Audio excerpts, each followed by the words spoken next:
My name is Luna, and there are a lot of things that are, given just the unique and wild medical situation I'm in, that are not standard and required for me to just exist out of a hospital, um, that are not covered by insurance, not covered by Medicaid, that we've had to get very creative with. And one of them is this. This is a metaneb. It is something that they said would not be possible outside of a hospital, and my brother is an absolute godsend. He is a firefighter and figured out how to get it. So we bought this on eBay, and he plumbed it up with tubing that we got from the hospital, high flow regulator tubing that we run through these oxygen bottles, um, all of which is a partial collaboration with medical people, but a lot of that is just,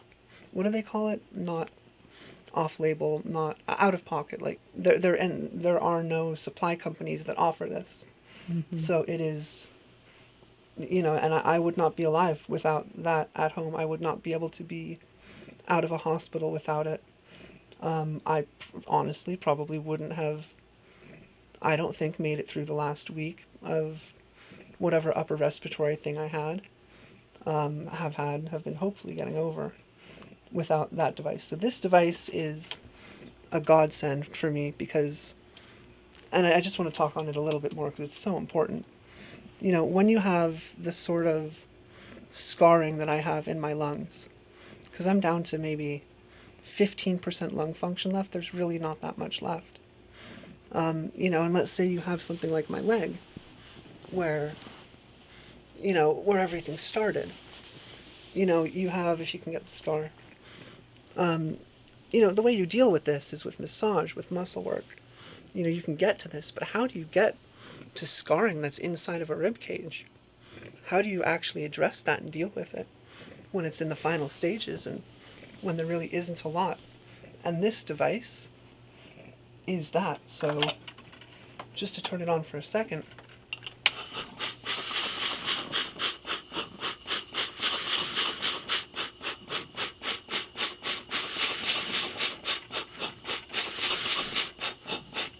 This thing is my best friend, and it has two modes. That which pulses, which can kind of break up the mucus and deliver nebulizer medication deep in my lungs in ways that I just don't have the strength to anymore.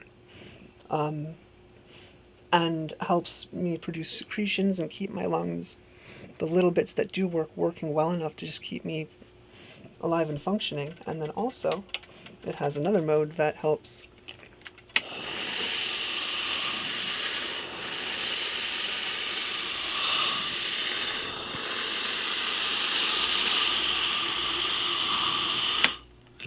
puff up my lungs and make them as available as possible.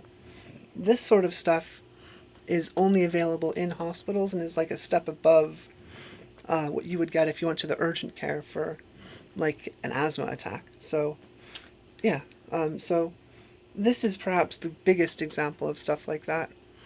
And then we have other things like I've tried to have my house be what I consider to be hospital light, air purification wise. We have air purifiers in every room. Um, Medicaid doesn't cover that.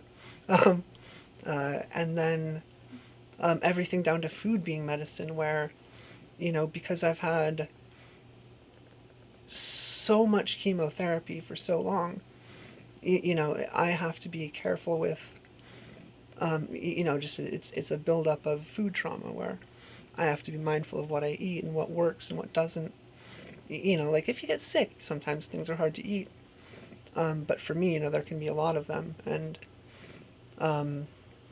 so food costs money, and then maintenance that my body needs to manage chronic pain, body work, and just to keep the bits of my body working the ways. There's so many different facets of things that aren't fully covered by Medicaid or hospice, as much as Medicaid and hospice are incredible in New York State. And I've had, a fair good bit of support through that, and partial medications or coverage, and there's still just always more stuff. And then the financial strain and burden on my family is such that, they've kind of tapped out all of their resources, and we are not ones to ask for help until there is like just dire need. Like not now things are looking to be a point of just not sustainable or realistic. And because my dad has spent so much time, my dad was here pulling 12-hour days, and he's like 50 years old, 58 years old. So his body got to a point where he ended up with heart issues. He doesn't have insurance because he's fallen through the cracks of having, not working to take care of me, and can't get on Medicaid because he's had to sell stuff to get in an income bracket to be able to survive. And so he's out of money.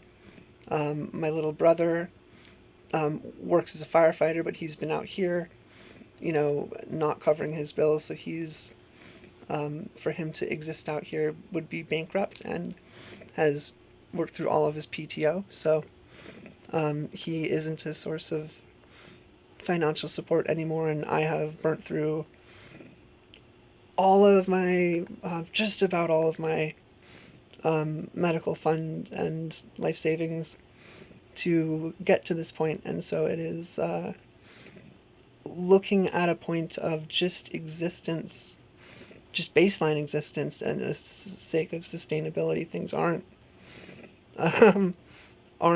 sustainable right now. Are you good for now? I'd like to keep going. Okay. And then just looking towards the future of, things that could and would make my life easier,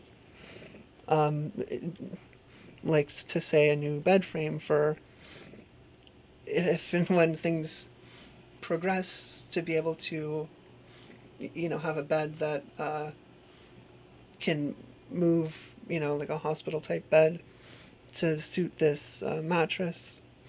Things like that of all nature. It's hard to think and imagine right now in this moment everything, but there's going to be a time when stuff like that might be necessary. Or as I am ever the optimist, I still very much do not wish to die, and have hope possibly that there could be a possibility of a trial in Seattle if I can get strong and healthy enough to get out there. There's a trial at Seattle Children's that my oncologist was the most excited about prior to me going inpatient, that I've been fighting and trying to get on all year since February. And I would like to think that maybe that could save my life. I definitely know that is probably my last moonshot, if you will, to try to get things to work, because there's not much capacity left. And my doctor said that about 6 weeks after we stopped the chemo,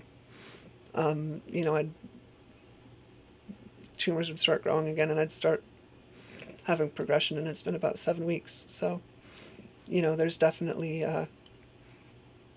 my cancer's progressing.